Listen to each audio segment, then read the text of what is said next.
हाँ नमस्कार दोस्तों, लास्ट टर्म पे अपने बेसिटी कर रहे थे, उसी के आगे कंटिन्यू करेंगे। कुछ चीज़ें हमने बता दी थी, आज 3 चीज़ें बताएंगे अभी, फिर उसके बाद से क्वेश्चन वगैरह किया जाएगा। इससे पहला SIP प्रभाव।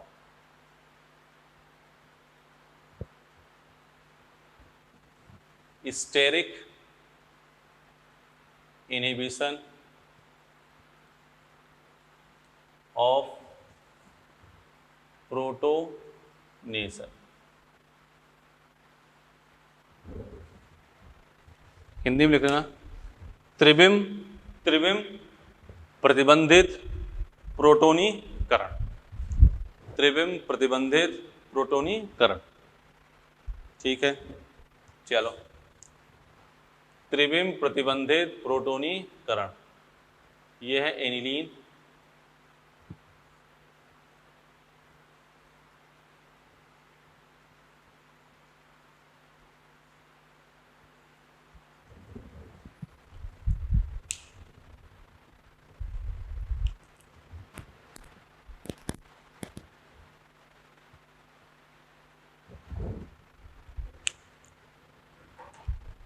एनिलीन के ऑर्थो पर कोई ग्रुप, बेसिटी क्या हो गई, कम।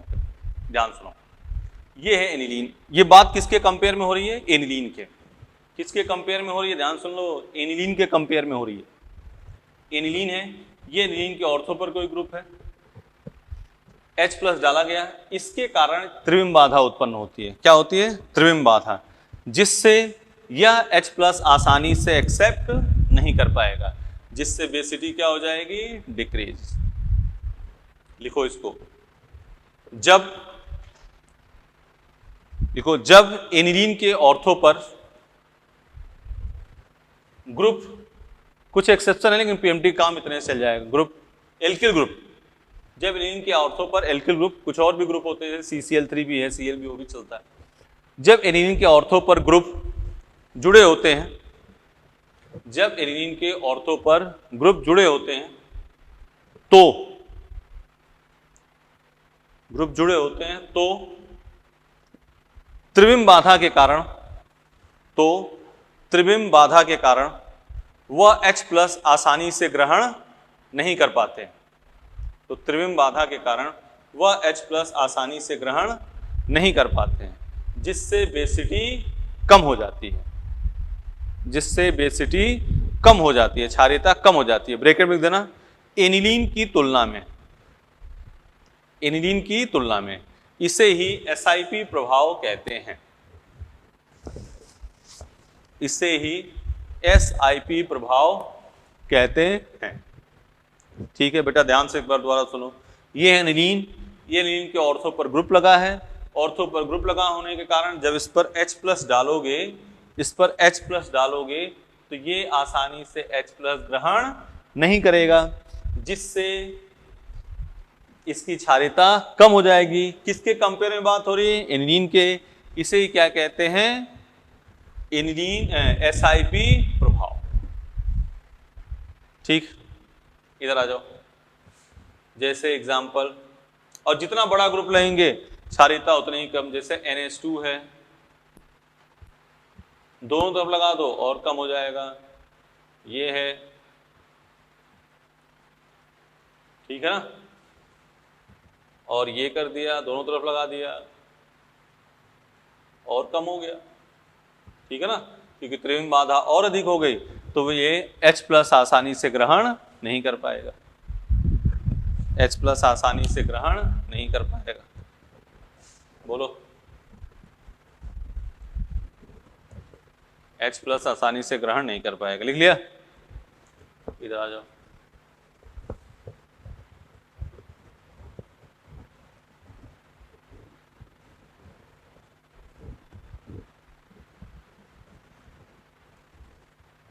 ठीक है, ये हो गया SIP प्रभाव। SIR,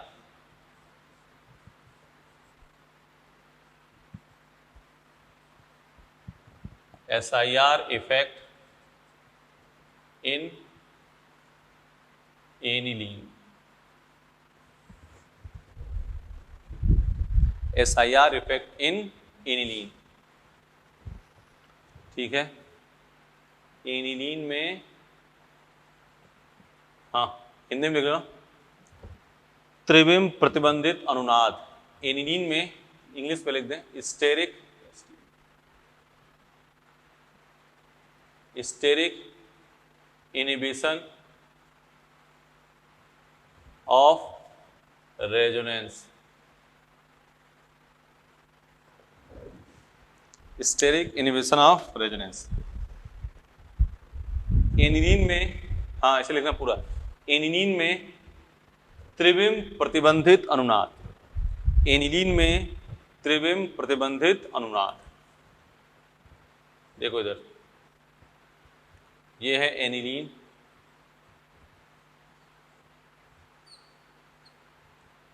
ये है एनिलीन का, ठीक है। देखो इधर हो गया, इधर देखो, ये है लोन पेयर और ये सिंपल लोन पेयर, ठीक है ना। इसके त्रिविम बाधा के कारण, इसके त्रिविम बाधा के कारण, ठीक है ना, यह लोन पेयर अनुनाद में भाग नहीं लेगा, जिससे क्षारीयता क्या हो जाएगी, बढ़ जाएगी। किसके कंपेयर में, एनिलीन के कंपेयर में, ठीक है ना। लिखो लिखो, जब एनिलीन के, लिखो जब एनिलीन, ये एनिलीन है और इसी के नाइट्रोजन पर कोई ग्रुप लग गया है एल्किल, जब एनिलीन के नाइट्रोजन पर, जब एनिलीन के नाइट्रोजन पर एल्किल समूह लगा होगा, जब एनिलीन के नाइट्रोजन पर एल्किल समूह लगा होगा, तो त्रिविम बाधा के कारण, तो त्रिविम बाधा के कारण, त्रिविम बाधा के कारण एनिलीन का, त्रिविम बाधा के कारण नाइट्रोजन का, त्रिविम बाधा के कारण नाइट्रोजन का लोन पेयर, नाइट्रोजन का लोन पेयर अनुनाद में भाग नहीं लेगा। नाइट्रोजन का लोन पेयर अनुनाद में भाग नहीं लेगा, नाइट्रोजन का लोन पेयर अनुनाद में भाग नहीं लेगा।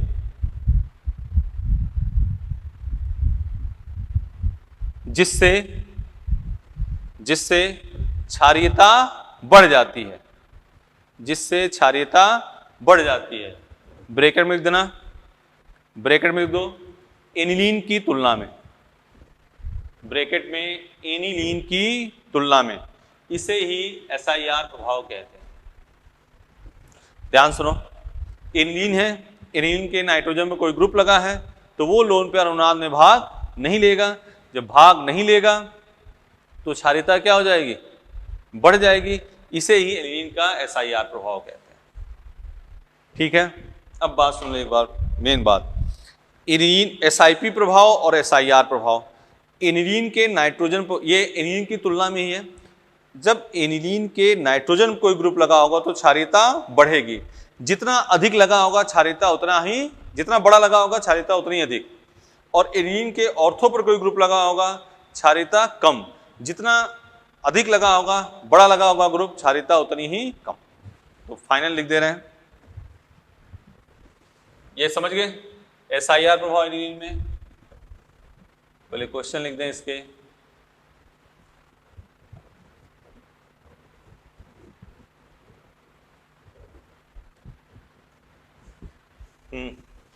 देखो इधर एनिलीन है, N है ग्रुप, CH3 बेसिसिटी ऑर्डर है, ये हम फाइनल लिख रहे हैं। इसके बाद हो गया ये NHCH3, फिर लिख दिया हमने एनिलीन। और मान लो C2H5 लगा दे दोनों तरफ, और अधिक हो जाता, ठीक है ना। फिर यहाँ NH2, फिर यहाँ NH2, ठीक है ना। SIP चल रहा है, क्या चल रहा है, SIP, NH2, यहां क्या है,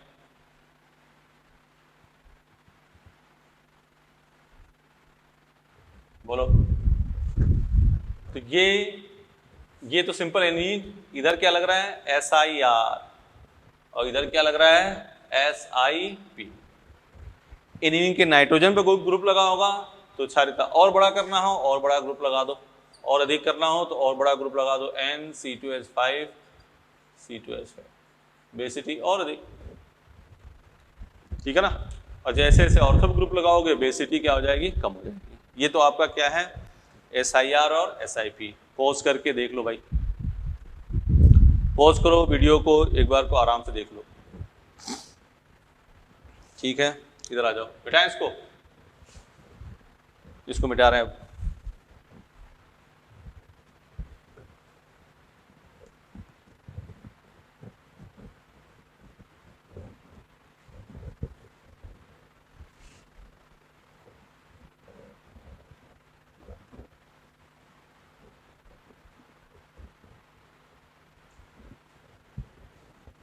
ठीक है, गोल्डन रूल, एक गोल्डन रूल लिखो, गोल्डन रूल।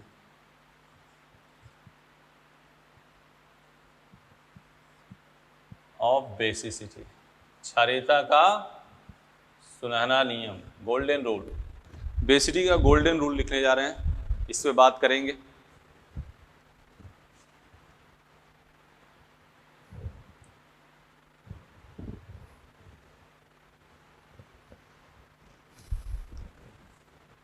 एमिडीन नेचर में बहुत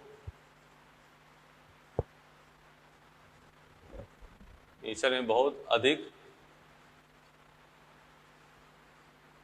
बेसिक है, क्योंकि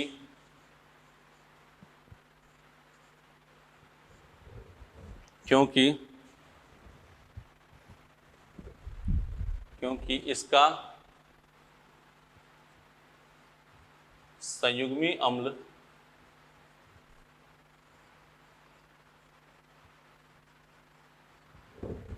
अम्ल अनुनाद के द्वारा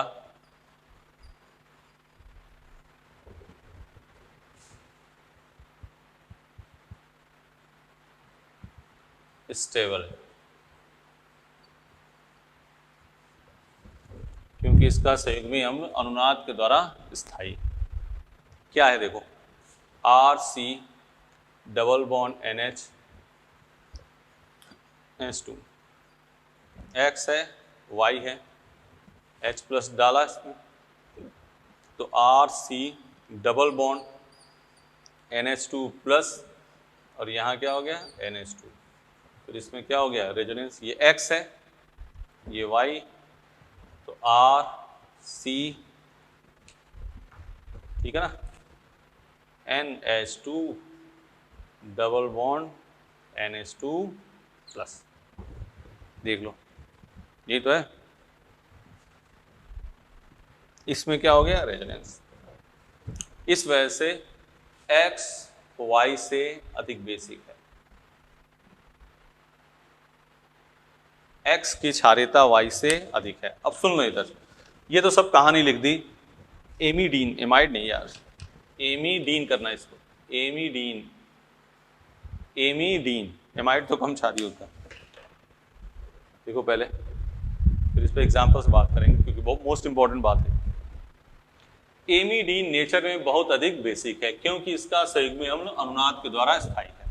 पहली बात ध्यान सुनो, हमने कहा अनुनाद क्षारीयता को कम करता है, लेकिन ध्यान सुनना, जितना अधिक NH N या NH2 ग्रुप अनुनाद में होगा क्षारीयता सर्वाधिक,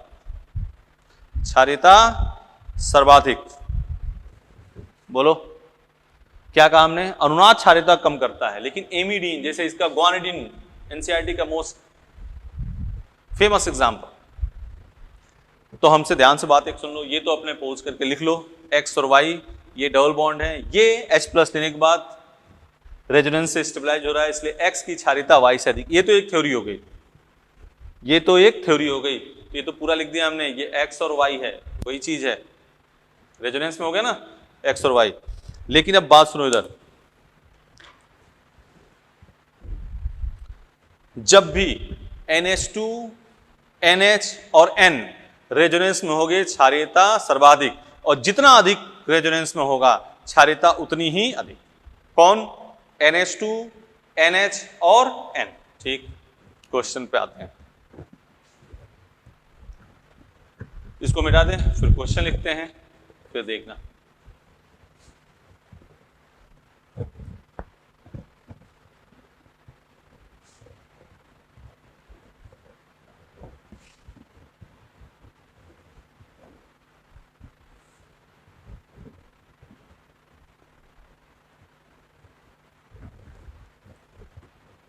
क्वेश्चन देखो, CH3 C double bond NH NH2, ठीक है। दूसरा NH2 C double bond NH NH2। तीसरा CH3 CH double bond NH। एक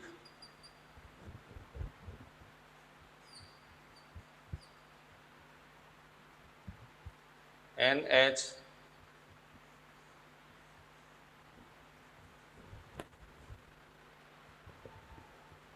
NH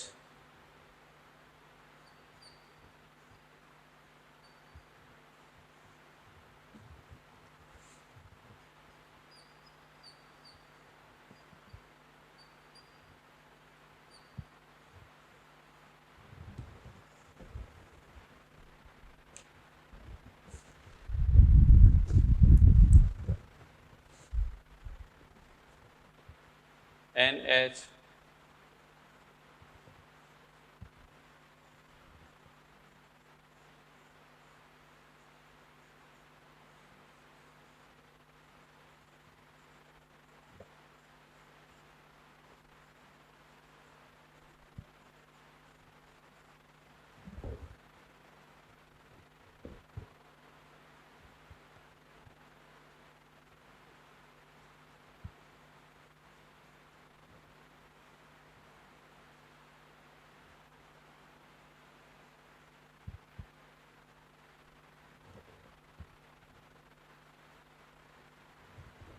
ठीक है।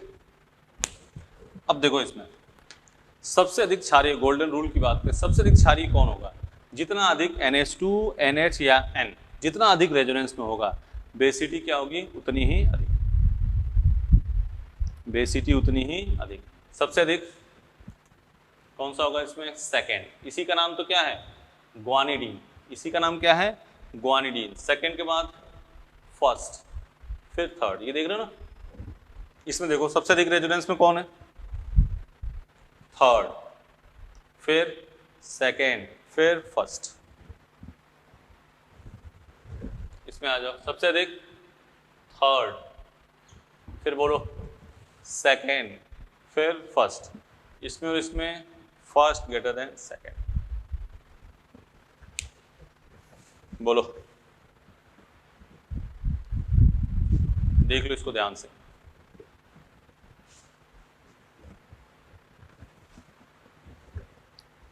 क्या कहा गया लास्ट में? Golden rule. Amidine, amidine nature में अधिक बेसिक है। क्यों? क्योंकि H प्लस लेने के बाद, H प्लस लेने के बाद वो क्या करेगा? H प्लस लेने के बाद वो क्या करेगा? अनुनाद के द्वारा स्थायी हो जाता है। तो आपसे ध्यान से कहा गया कि NH2 NH या N जितना अधिक, NH2 NH या N जितना अधिक रेजोनेंस से, जितना अधिक रेजोनेंस से में हो, बेसिटी उतनी ही अधिक। पहला एग्जांपल लिया NH2 double single lone pair. यहां देखो double single lone pair, double single lone pair, अधिक यहां पे हुआ ना, तो सबसे अधिक सेकेंड, फिर फर्स्ट, फिर थर्ड। ध्यान से देख लो, ध्यान से इसको देख लो भाई। इसमें देखो NH डबल सिंगल कितना अधिक NH2 NHN है ये देखना है। सबसे अधिक ये है, थर्ड, सेकेंड, फिर फर्स्ट। देख लिया। इधर देखो इसमें सबसे अधिक कौन दिख रहा है, ये देखो,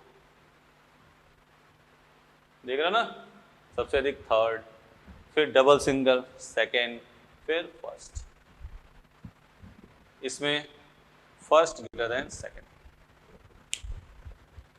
देख लो इसमें कोई चीज तो बेसिटी के मॉड्यूल के क्वेश्चन कर लेंगे। अब मॉड्यूल के क्वेश्चन आप बेसिटी के जो भी करना हो करना शुरू कर देना, ठीक है ना। फिर आगे अपने इसी के आगे नई चीज़ बताई जाएगी, इसके क्वेश्चन करने हैं, फिर आगे अपना। चलो ठीक है, तो कुछ मॉड्यूल के क्वेश्चन कर लेते हैं, फिर आगे बात करते हैं। चलो पहले इसको नोट कर लो पूरा। बेसिटी के बाद अपने स्टार्ट कर रहे हैं रासायनिक बंध का विदलन, ठीक है ना। बेसिटी अपनी हो गई, उसके क्वेश्चन करनी है, वो आपको एक एक्स्ट्रा चीज मॉड्यूल के सब क्वेश्चन अपने दे देंगे। रासायनिक बंध का विदलन, किसी यौगिक के सहसंयोजक बंध के टूटने को बंध का विखंडन कहते हैं, ठीक है। इसमें पहला आया समांस विदलन, दूसरा आया विस्मांस विदलन। समांस विदलन में क्या होगा देखो, ए बी, ये इलेक्ट्रॉन ले ले, ये एक इलेक्ट्रॉन ले ले, तो ए पे एक इलेक्ट्रॉन, बी पे एक इलेक्ट्रॉन। दोनों परमाणुओं की समान विद्युत ऋणता समांस के लिए उपयुक्त है, ये लाइन। और समांस विखंडन में क्या होगा, दोनों अपना एक एक इलेक्ट्रॉन ले लें, ये डिफिनीशन में आएगी। दोनों पर भिन्न विद्युत, देखना इधर, यदि ए की विद्युत ऋणता इलेक्ट्रोनिगेटिविटी बी से अधिक है, तो ए और बी टूटेगा, तो ए पे माइनस और बी पे क्या हो गया प्लस। यदि बी की विद्युत ऋणता अधिक होती तो बी पे क्या आता माइनस, ए पे क्या आता प्लस। देख लो, बी पे माइनस, ए पे प्लस। इसके लिए शर्त क्या है, समांस विखंडन पे अध्रुवीय विलायक होगा, हाई टेम्परेचर, यूवी लाइट और सनलाइट एटसेट्रा। इसके लिए ध्रुवीय विलायक, पेरोक्साइड की अनुपस्थिति, इसमें पेरोक्साइड की उपस्थिति, इसमें पेरोक्साइड की उपस्थिति, लो टेम्परेचर, यह विलयन अवस्था में पूर्ण होता है या गैस अवस्था में पूर्ण होता है। इसके फलस्वरूप एक उदासीन स्पीशीज बनती है जिसको क्या कहते हैं, मुक्त मूलक। ये हो गया मुक्त मूलक। इसमें क्या बनता है, कार्बोकैटायन और कार्बन आयन। ये तो हो गई थ्योरी, इसको पॉज करके थ्योरी लिख लो, ठीक है ना। समांस जिसमें दोनों एक एक इलेक्ट्रॉन ले ले, विस्मांस एक दोनों इलेक्ट्रॉन ले ले और एक इलेक्ट्रॉन से वंचित रह जाए, माइनस उस पे आएगा जिसकी विद्युत ऋणता अधिक होगी, ठीक है ना। एक लाइन लिख लो, इसमें एक लाइन लिख लो, समांस विदलन में विस्मांस विदलन की अपेक्षा, समांस विदलन में विस्मांस विदलन की अपेक्षा कम ऊर्जा की आवश्यकता होती है। समांस विदलन में विस्मांस विदलन की अपेक्षा कम ऊर्जा की आवश्यकता होती है। समांस विदलन में विस्मांस विदलन की अपेक्षा कम ऊर्जा की आवश्यकता होती है। समांस देख लिया, विस्मांस। अब इसको मिटाते हैं। समांस विदलन में विस्मांस विदलन की अपेक्षा कम ऊर्जा की आवश्यकता होती है।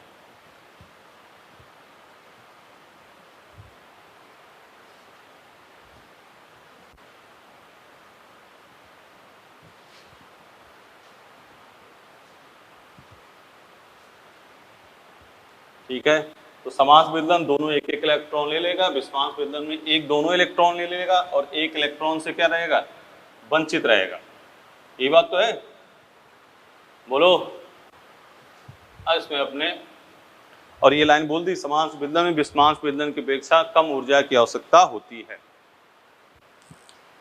देखो, रिएक्शन इंटरमीडिएट, रिएक्शन इंटरमीडिएट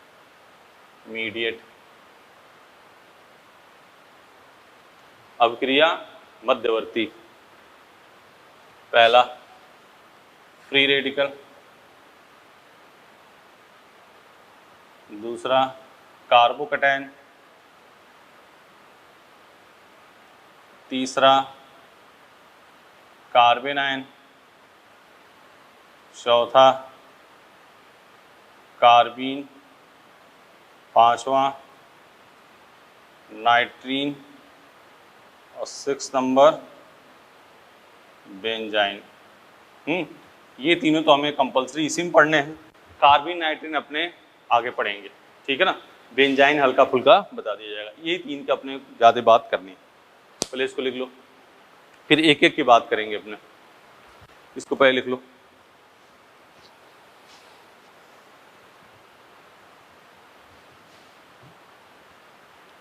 अभिक्रिया मध्यवर्ती फ्री रेडिकल, अभी इसकी हिंदी सबके लिखेंगे। ये अभिक्रिया मध्यवर्ती,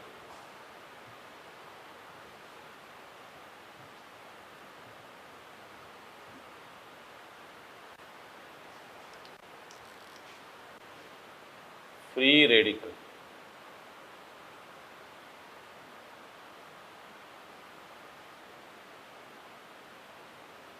मुक्त मूलक। क्या होता है? ये हुआ, यही तो है मुक्त मूलक, ठीक है ना। इसके संयोजी कोष में वैलेंस शेल में कितने इलेक्ट्रॉन है? देखो इसके संयोजी कोष में 1 2 3 4 5 6 और 1 7। कितने इलेक्ट्रॉन हैं? 7। इसका हाइब्रिडेशन sp1p2 sp2। संरचना क्या होगी? समतलीय, ठीक है ना। 8 इलेक्ट्रॉन से कम हो या जनरली सामान्यतः धन आवेश है तो उसी क्या कहते हैं? इलेक्ट्रॉन स्नेही, ठीक है ना। यह किससे प्राप्त हुआ है? समान से कि विषमान से? समान विदलन से। तो लिखो, इसमें लिखो, यह एक उदासीन स्पीसीज है, यह एक उदासीन स्पीसीज है जिसमें 3 बंध युग्म, यह एक उदासीन स्पीसीज है जिसमें 3 बंध युग्म और 1 अयुग्मित इलेक्ट्रॉन उपस्थित हैं। यह एक उदासीन स्पीसीज है जिसमें 3 बंध युग्म व 1 अयुग्मित इलेक्ट्रॉन उपस्थित है। यह एक उदासीन स्पीसीज है जिसमें 3 बंध युग्म व 1 अयुग्मित इलेक्ट्रॉन उपस्थित है। यह एक उदासीन स्पीसीज है जिसमें 3 बंध युग्म और 1 अयुग्मित इलेक्ट्रॉन उपस्थित है।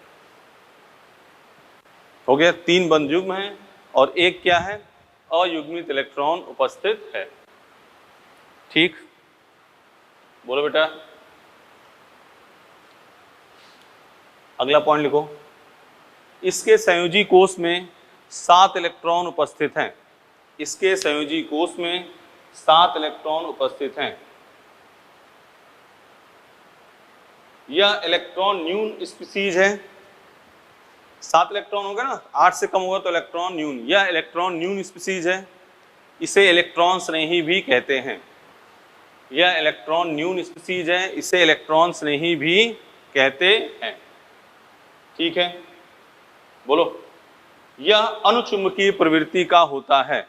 यह अनुचुंबकीय प्रवृत्ति का होता है। यह अनुचुंबकीय प्रवृत्ति का होता है, लिख लिया। इसके स्थायित्व की व्याख्या, इसके स्थायित्व की व्याख्या अनुनाद और अतिसंयुग्मन से करते हैं। इसके स्थायित्व की व्याख्या अनुनाद और अतिसंयुग्मन से करते हैं। ये मेन मूल काम आ गया।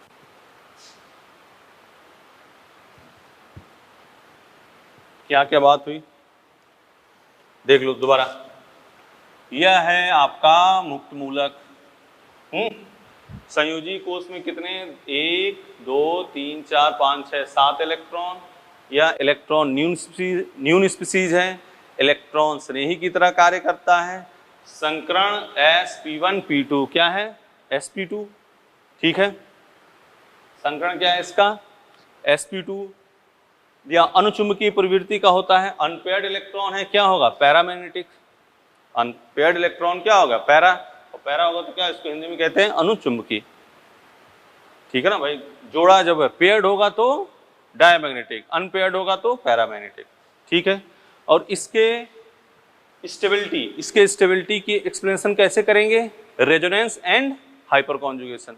सीधा एग्जांपल देख लो, ये देखो आप, ये बेंजीन है और यहाँ क्या है, CH2 फ्री रेडिकल, ये बेंजीन है और यहाँ क्या है, CH फ्री रेडिकल CH3, दिख रहा है, यहाँ क्या है, बेंजीन और CH इधर फ्री, CH3 इधर CH3। अब आराम से देखो इसको, बेंजीन तो तीनों में है ना, देखो यहाँ भी बेंजीन है, यहाँ भी बेंजीन है, यहाँ बेंजीन है, यहाँ कोई अल्फा H है, फ्री रेडिकल के ठीक बगल में कार्बन के पास हाइड्रोजन, यहाँ देखो है, अल्फा हाइड्रोजन कितने हैं, 3, यहाँ अल्फा हाइड्रोजन 6। तो सबसे पहले आप क्या देखोगे, फ्री रेडिकल की स्टेबिलिटी के लिए रेजोनेंस, और फिर देखोगे हाइपर कॉन्जुगेशन। तो सबसे अधिक स्टेबल क्या हुआ, 3rd, फिर 2nd, और फिर क्या हुआ, 1st। बोलो, दिख रहा ना, अल्फा हाइड्रोजन यहाँ 3, यहाँ अल्फा हाइड्रोजन 6। ठीक है, बोलो, सही है। अगला देख लो, CH2 double bond CH CH2 free radical, CH2 double bond CH CH free radical CH3, CH2 double bond CH,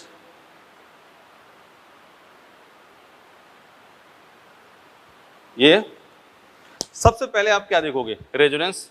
तो रेजोनेंस इसमें भी है, इसमें भी है, इसमें भी है। अब क्या देखोगे, अल्फा H, इसमें अल्फा H कितने हैं, देखो 3, इसमें अल्फा H कितने हैं, 6, सबसे अधिक 3, 2, 1। रेजोनेंस के बाद क्या देखोगे, हाइपर कॉन्जुगेशन।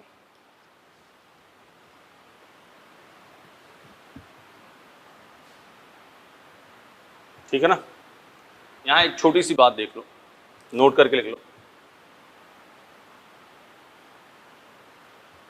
सिंपल रेजोनेंस, साधारण अनुनाद, सिंपल रेजोनेंस, क्रॉस रेजोनेंस से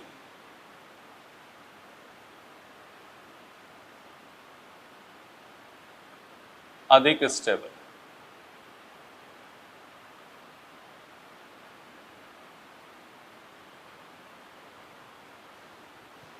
सिंपल रेजोनेंस क्रॉस रेजोनेंस से अधिक स्टेबल है। जैसे सिंपल रेजोनेंस देखो, साधारण, सिंपल रेजोनेंस, हिंदी में इसको कहते हैं साधारण अनुनाद। क्या कहते हैं, साधारण अनुनाद। क्या होगा जब रेजोनेंस एक ही साइड में हो, एक ही तरफ से हो, ये क्या हो गया, सिंपल रेजोनेंस।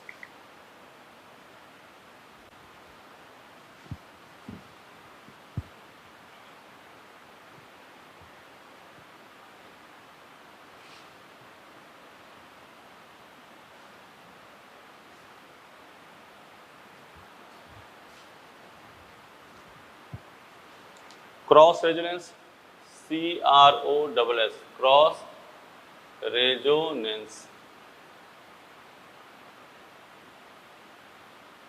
ये है क्रॉस या ये है क्रॉस। ठीक है, जैसे एग्जांपल लेते हैं, जब रेजोनेटिंग, जब संयुग्मन, ध्यान सुनना, संयुग्मन सेम हो तब सिंपल है। जैसे ये है CH2 double bond CH CH free radical CH double bond CH2, एक ये देखो CH2 double bond CH CH double bond CH CH2 free radical, ये इधर, ये इधर, और ये ऐसे चलेगा।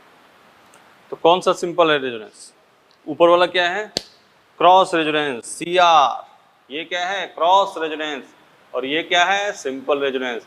और संयुग्मन की स्थिति 1 2 3, 1 2 3, कौन अधिक स्टेबल होगा? Second greater than first, second greater than first. तो अपने मॉड्यूल में ही क्वेश्चन है इसलिए उसको उठा रहे हैं, बिठाएं इसको।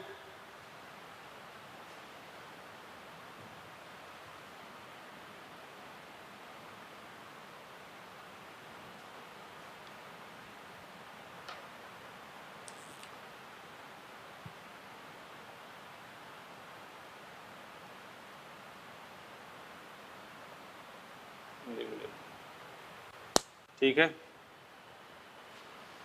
तो इधर देखो, यहां जो बात हुई, मॉड्यूल का क्वेश्चन है एक,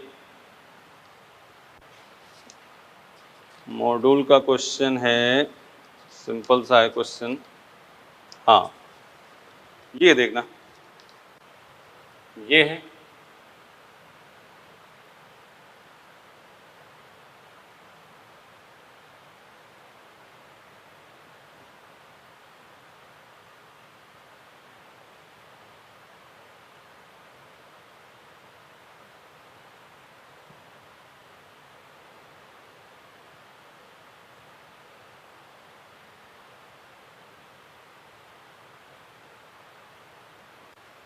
ये है, देखो इधर पहला दूसरा तीसरा दिख रहा है, देख लो।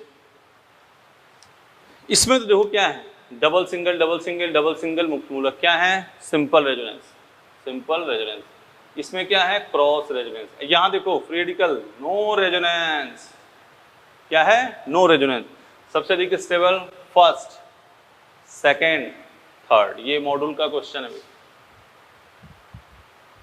हाँ, ये चीज जो सिंपल और क्रॉस की बात करी है वो पॉजिटिव चार्ज के साथ भी वैलिड है, उसमें भी एग्जांपल में इसको करेंगे, ये पहले देख लो।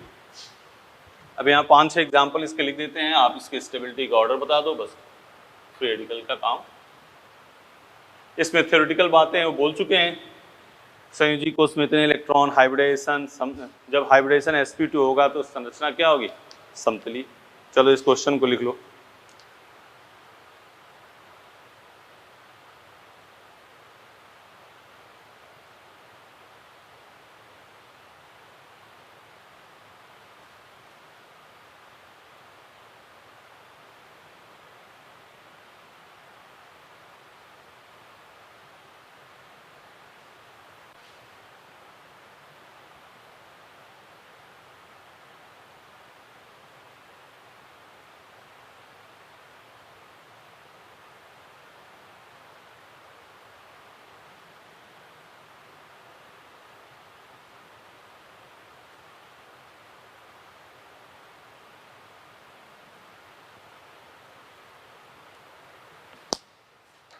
एग्जाम्पल लिख रहे हैं, सब में तुम्हें ऑर्डर ऑफ स्टेबिलिटी तुम्हें बतानी बेटा।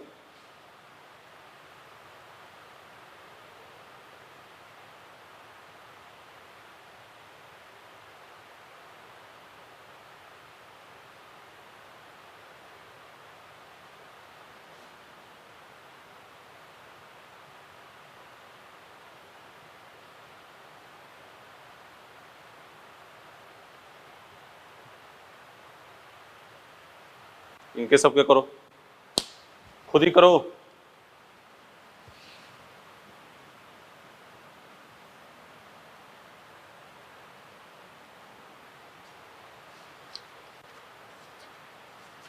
तुरंत करो इसका आंसर।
6 क्वेश्चन लिख दिए।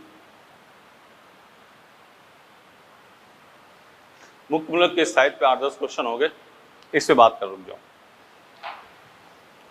इधर देखो, सबसे पहले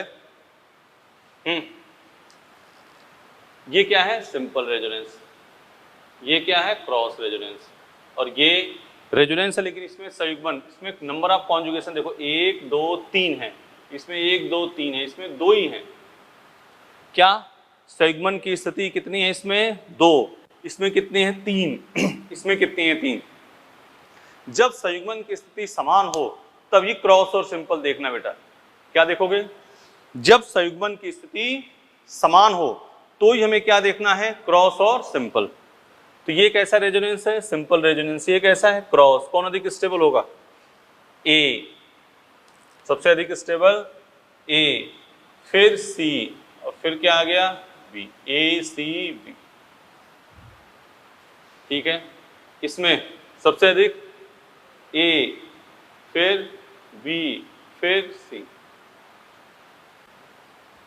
बोलो, इसमें देखो रेजोनेंस सबसे अधिक स्टेबल ए, फिर सी, फिर बी, ए सी बी। इसमें देखो सबसे अधिक रेजोनेंस किसमें है? ए में, फिर सी, फिर बी। इसमें बी। रेजोनेंस इन दोनों, इसमें तो रेजोनेंस ही नहीं है, इसमें तो क्या है? रेजोनेंस ही नहीं है, नो रेजोनेंस, तो सबसे कम। इन दोनों में रेजोनेंस, इसमें अल्फा एस 6, इसमें अल्फा एस 3, तो बी के बाद ए, फिर सी। इसमें देखो सबसे अधिक बी, फिर ए, फिर सी। बोलो, देख लो, सबसे पहले क्या देखना है? रेजोनेंस। हाँ, इस क्वेश्चन में देखो सिंपल रेजोनेंस और क्रॉस रेजोनेंस में सिंपल रेजोनेंस अधिक स्टेबल, लेकिन दोनों में संयुग्मन की स्थिति सेम है। सब सिंपल क्रॉस, यहां संयुग्मन की स्थिति 2 ही थी, यहां 3 थी, यहां 3 थी। अब सिंपल और क्रॉस देख लिया, ठीक है। इसमें सिंपल रेजोनेंस, इसमें था रेजोनेंस इसमें, लेकिन इसमें अल्फा एच 3 2 5, इसमें अल्फा एच कितने हैं?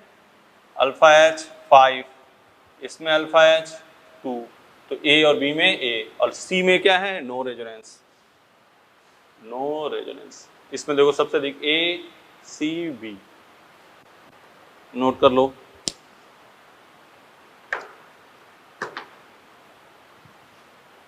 मिटा दें।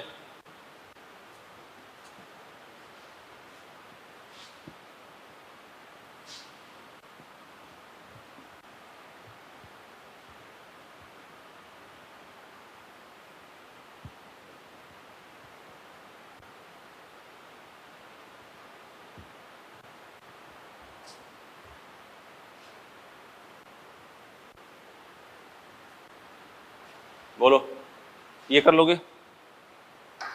कर लोगे ना? मान लो चार्ट है ऐसे, आप एग्जांपल सबसे अधिक ये,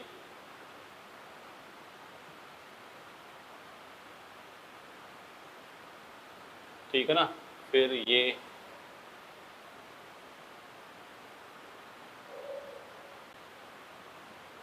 फिर ये, अभी लिख रहा था ना, फिर आगे देख लेते ऑर्डर। फिर टर्सरी,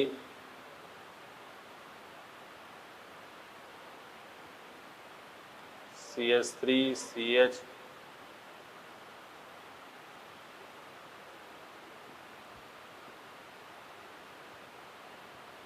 इतना नोट कर लो।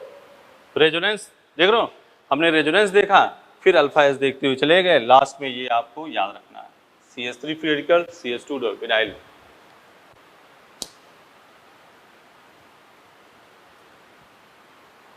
इसके भी आगे कौन सा आएगा?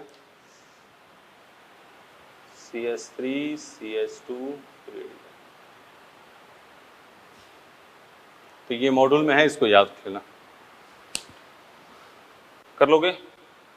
तो देखो बेटा, इधर फ्री रेडिकल के बारे में बात सुनो। फ्री रेडिकल में क्या क्या देखना है, कुछ लफड़ा नहीं है, सिंपल सा क्वेश्चन है। फ्री रेडिकल क्या होता है? 3 बंध हो और 1 अयुग्मित इलेक्ट्रॉन, ठीक है। इसका संकरण sp2, संरचना समतलीय, संयोजी कोष में 7 इलेक्ट्रॉन, 8 इलेक्ट्रॉन से कम होता तो इलेक्ट्रॉन न्यून स्पीसीज है, इसलिए इसको क्या कहेंगे, इलेक्ट्रॉन्स नहीं। अनपेयर्ड इलेक्ट्रॉन है, पैरामैग्नेटिक मतलब अनुचुंबकीय प्रवृत्ति का होता ही है। ठीक है, थ्योरी हो गई। अब इसके स्थायित्व की व्याख्या किससे करेंगे, अनुनाद और अतिशयोगमन। पहले क्या देखोगे, अनुनाद, फिर क्या देखोगे, अतिशयोगमन। अल्फा एस देख लिया, जो जिसमें अनुनाद है, अल्फा एस जिसमें अधिक है वो अधिक स्टेबल। पहले अनुनाद, ठीक है। एक किस्म बताया, simple resonance is more stable then cross resonance, जब संयुग्मन की स्थिति समान है। फिर एक फाइनल लास्ट में ये लिख दिया, ये क्रम ध्यान रखना बस। ये अभी क्वेश्चन कर लिया था, अभी कई क्वेश्चन लिखे थे। पहले रेजोनेंस 3 बेंजीन रिंग 2 1, फिर tertiary 9 alpha hydrogen 6 alpha hydrogen 3 और ये लास्ट में 2 याद रखना। बोलो कर लोगे ना? तो इतना नेक्स्ट क्लास में अपने करेंगे क्या, कार्बोकैटायन, कार्बन आयन, बेंजाइन के बारे में, कार्बन नाइट्रिन हल्का फुल्का बताया जाए। ठीक है, चलो तो इसको कर लेना बेटा। एक वीडियो आपका उसके सीट का हम दे देंगे 2, आज एक कोशिश करेंगे बनाने की, फिर आप तक पहुंचा दिया जाएगा। आप इसको आराम से पॉज कर करके आराम से पढ़ना। कर लोगे? नोट कर लिया? इधर इधर देख लो। ठीक है बेटा, thank you, best of luck.